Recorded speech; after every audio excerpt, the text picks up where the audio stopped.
Hello dear viewers of the World Network, and welcome to another show of mine. Today we are going to talk about a few subjects. The first subject is regarding the flat earth theory.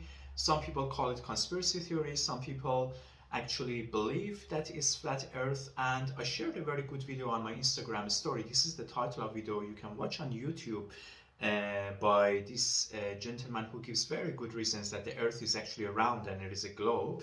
I totally recommend you to watch that. However, maybe his language is a bit harsh on the flat earthers, the language is a bit harsh and I don't agree with that. However, the facts that he says are actually really good facts. Like for example, he says the flat earth model doesn't have a scale, but the globular Earth model has a scale, and with that scale you can exactly calculate the distance between cities, and it works out, by the distance of travel and everything. And then the other thing is that based on the globular model, that the Earth is a globe and is rotating around sun, or I should say revolving around sun, and then all the moon and all this and that, and then how that this model has actually clearly to the nearest second predicts the solar eclipse and the lunar eclipse. And obviously if this model predicts this once correctly, means this model is correct, let alone it has predicted many times the solar and the lunar eclipse to the nearest second.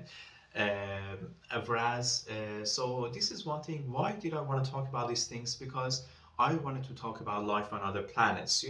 There is absolute agreement between true science and true religion. The two are both true if it's true science and if it's true religion. NASA is working so hard to find life on Mars, whereas as a Baha'i, I believe, based on what Baha'u'llah said, that every star has its own planet and every planet has its own living creatures. There is life on every single planet, including Mars, Earth, and all the other planets. Whether these living creatures are humans, we don't know. I do not agree that they're aliens, because we believe that in the entire universe, in the whole creation of God, humans are the supreme creatures. That means there is nothing smarter than us. We are the only creatures capable of practicing arts and sciences, and also capable to know God. And after us is animals, and then is plants, and then after that is just the solids and liquids and all the other materials. And if there are UFOs, if there are people visiting us from other planets, they are people like us.